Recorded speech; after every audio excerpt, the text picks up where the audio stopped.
ప్రతాపరెడ్డి నీ రాజకీయ పబ్బం కోసం ముంపు బాధితుల మీద కపట ప్రేమను మానుకో.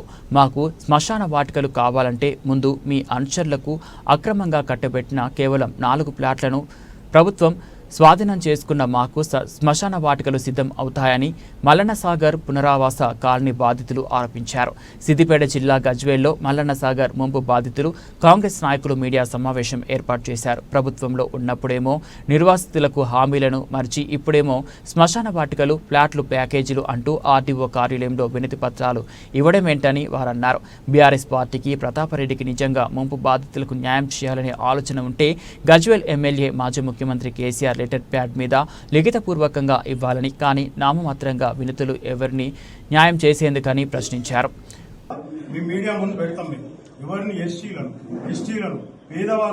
దాదాపు 5 లక్షలకు 3 లక్షల వాళ్ళకు మభ్యపెట్టి ప్లాట్లు గుంజుకున్నారు.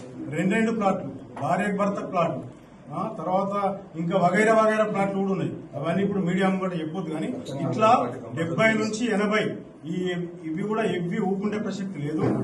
100% మేము ఆల్రెడీ నర్సన్న ద్వారా కలెక్టర్ కూడా చెప్పాము, నర్సన్న కూడా చెప్పి ఇక్కడ ఉన్న నాయకులందరూ కూడా దీని మీద కంప్లీట్ కాలనీ వాసులను, ముంపు గ్రామాలను, ముఖ్యంగా ముంపు గ్రామాలను, దుబ్బాక కాన్స్టిట్యూన్స్ లో ఉండే వాళ్ళను నా కడుపులో పెట్టుకొని సాదుకుంటా అన్న కేసీఆర్ తోలుకొచ్చి ఈ గజ్వేల్ అడ్డ మీద పెట్టి కడుపులో పెట్టుకున్నాడు కాదు, కాలు గోరుతో సమానంగా కాలుతో తన్నీతల పడేసి వాళ్ళకి ఇస్తాన్న పారితోషికం ఇవ్వకుండా అది తీసుకొచ్చినాక కూడా 5 సంవత్సరాలు కేసీఆర్ గారు సీఎంగా ఉండే, అలాగే ఇప్పుడు మన ఎమ్మెల్యేగా కూడా ఉన్నాడు.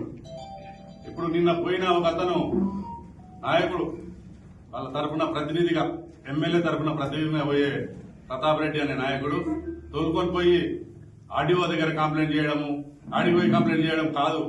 ప్రతాపన్న నువ్వు చేసేది మీ ఎమ్మెల్యేని బయటకు రమ్మను. ఆయన వచ్చి తోలుకొచ్చి కడుపులో పెట్టుకుంటా అన్న ఆయన కాళ్ళతో ఎందుకు దండిండు, వాళ్ళ కసరంతా బయటకు తీసిండు. అది నీకు తెలుసు. నువ్వు దగ్గరుండి హామీ ఇచ్చినావు. మొన్న వాళ్ళ హరీష్ రావు ఆరండార వాసులు అందరూ హరీష్ రావు దిష్టి బొమ్మ దగ్ధం చేసినప్పుడు ఇచ్చే 50,000 రూపాయలు ఎవరికి ఇచ్చారు? ప్రతి ఇంటికి 50,000 రూపాయల పారితోషికం ఇచ్చారు. ఆ అమౌంట్ ఎవరికి ఇచ్చారు?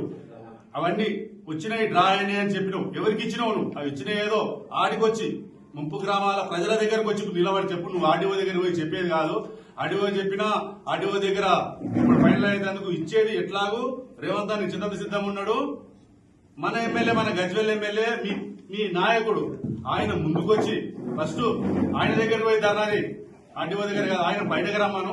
బయటకు వచ్చి రేవంత్ రెడ్డి గారి అర్జీ పెట్టుకుంటాడా, లేకుంటే నేను తప్పు చేసినా చెప్పుకుంటాడా, అమౌంట్ ఏమైతుంది, లెటర్ రాస్తాడా, ఆయన ఉద్దేశం ఏదో బయట ఫస్ట్ కేసీఆర్ ద్వారా నేను ఇస్తే మీరు, ఆయన ఒకవేళ ఆయన సీఎం గా ఉన్నప్పుడు ఇస్తే మీ నాయకులు ఎవరైనా విన్నారా వాళ్ళ పైసలు? అవి మొదలు బయట పెట్టాలి.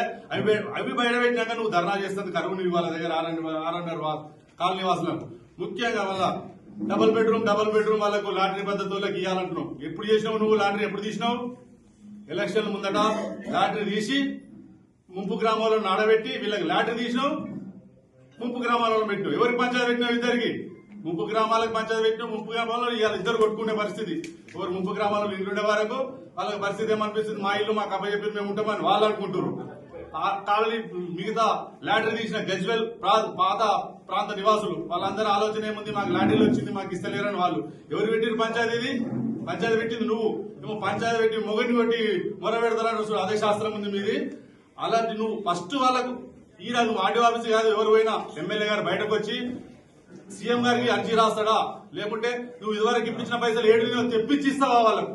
అది ఫస్ట్ అది చెప్పినాక నువ్వు ధర్నా చేస్తాను కరువు నీవి ప్రతాపన్న. నువ్వు ఈ విషయంగా నువ్వు అరువు చేస్తాను కరువు నీకు కాదు. నువ్వు అది చేసి వాళ్ళని ఇంకా వాళ్ళకి వచ్చే అమౌంట్ కూడా రాకుండా ఏదో నలుగురిని తీసుకొని ఈడికి పోయి ఆడికి ర్యాలీ ఇస్తున్నా అమౌంట్ ఇప్పిస్తున్నా, నేను అవి ఇవ్వాలి ఇవి ఇవ్వాలంటే ఇచ్చిన పైసలు ఎవరికి ఇచ్చినావు? ఫస్ట్ 50,000 రూపాయలు ఇచ్చిన ఎవరికో ఇంటికి 50 ఇస్తా అని పారితోషికం, ఒక 2 నెలల వాళ్లకు పారితోషికం ఇస్తాను ఏదైతే చెప్పినావు అది ఏమైంది? ఆ డబ్బులు ఎవరికి ఇచ్చినావు? నీ ఏజెంట్లకు ఇచ్చుకున్నావా? ఎవరికి ఇచ్చినావు? ఫస్ట్ అవి నిరూపించినాక నువ్వు ధర్నా చేస్తాను కరుణుని. అలాగని రాజకీయ నిరుద్యోగి ఒక కొత్త రాజకీయ టాపిక్ మొదలుపెట్టడం జరిగింది. గత చరిత్ర మనిషి నిన్న తన రాజకీయ జీవితాన్ని కాపాడుకోవడానికి ప్రజలను మభ్యపెట్టే కార్యక్రమం చేయడం జరిగింది. ఎందుకంటే ఆ నాయకుడు మర్చిపోవడం జరిగింది. గతంలో ఆయన ప్రతిపక్షంలో ఉన్నప్పుడు ఇంద్రాబాద్ నుండి కోటమేశ్వరం రోడ్ బైటింగ్ విషయంలో ప్రజలకు ఇబ్బంది జరుగుతుంది, మీ నష్టపరిహారం అర్థం కాకపోతే మీరు కూలగొట్టవద్దు, జేసీబీ వస్తే కాలబెట్టండి నేను చూసుకున్నానని చెప్పిన నాయకుడు ఈరోజు అధికార పార్టీలో చేరిన తర్వాత వాళ్ళని పట్టించుకోకుండా పోయిన పాపాత్ముడు ఆ నాయకుడు. అంతేకాకుండా గతంలో కేసీఆర్ గారు ముఖ్యమంత్రి అయిన తర్వాత మహాతీస్కు ముంగడ జరిగినటువంటి బహిరంగ సభలో టెన్షన్ పట్టణంలో నిరుపేదలకు 5,000 ఇళ్లు డబుల్ బెడ్రూమ్ ఇల్లు కట్టిస్తామని చెప్పి కేవలం 1,100 మందికి ఇచ్చి, అది కూడా ఆ డబుల్ బెడ్రూమ్లలో మల్లన్న సాగర్ నిర్వాసితుల నుంచి డ్రా తీయడం జరిగింది. వాళ్ళని ఖాళీ చేయకుండా డ్రా తీసి ఈరోజు మల్లన్న సాగర్ బాధితులకు డబుల్ బెడ్రూమ్ బాధితులు కొట్లాక్కునే విధంగా చేసినటువంటి ఘనత కేసీఆర్ టీఆర్ఎస్ పార్టీది. అంతేకాకుండా ఎన్నికల సమయంలో ఆర్ఎండా కాలనీ ఒక మోడల్ సిటీగా చేసినాం, ఆసియాలోనే ఒక అద్భుతమైన సిటీ అని ప్రచారం చేసుకున్నటువంటి టీఆర్ఎస్ పార్టీ బీఆర్ఎస్ పార్టీ ఆ అద్భుతమైన సిటీలో ఈరోజు చనిపోతే శ్మశాన వాటిక లేదు, కబర్స్థాన్ లేదు. వీళ్ళు ప్రచారం ఎక్కువ, పని తక్కువ చేసిరు. వాళ్ళ కార్యకర్తలు జేబు నింపుకోవడానికే వాళ్ళ అభివృద్ధి కార్యక్రమాలు సాగాయని చాలా స్పష్టంగా అర్థమవుతుంది. పతాపెట్టి మొదలు డబుల్ బెడ్ నిర్వాసితులు కానీ ఆర్ఎండా కాలంలో క్షమాపణ చెప్పాలి. ఆ ఆర్డీఓ ఆఫీస్ ముందు ధర్నా చేయడం కాదు.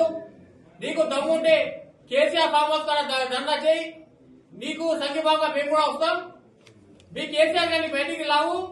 ఎందుకంటే ఈరోజు మా తెలంగాణ ప్రభుత్వం కూడా ముఖ్యమంత్రి ఉండి కూడా కేంద్రం నుంచి రావాల్సిన నిధుల గురించి కేంద్ర ప్రభుత్వంతో చర్చలు జరిపి తెచ్చుకుంటుండ్రు. మరి మా దగ్గర నుండి మేము గెలిపించినటువంటి కేసీఆర్ గద్దె ప్రజల సమస్యలపై ఎందుకు మాట్లాడతలేడు, ప్రభుత్వాన్ని ఎందుకు రిప్రజెంట్ చేయట్లేదని మేము ప్రశ్నిస్తున్నాం. కేసీఆర్ గారిని రోడ్డుకి తీసుకొచ్చి బాధ్యత పతాపెట్టి నీదే, లేకపోతే ఈ రంజాన్ ఉగాది తర్వాత నిన్ను గద్దెలు తిరగనీయమని కూడా ఈ సందర్భంగా హెచ్చరిస్తున్నాం.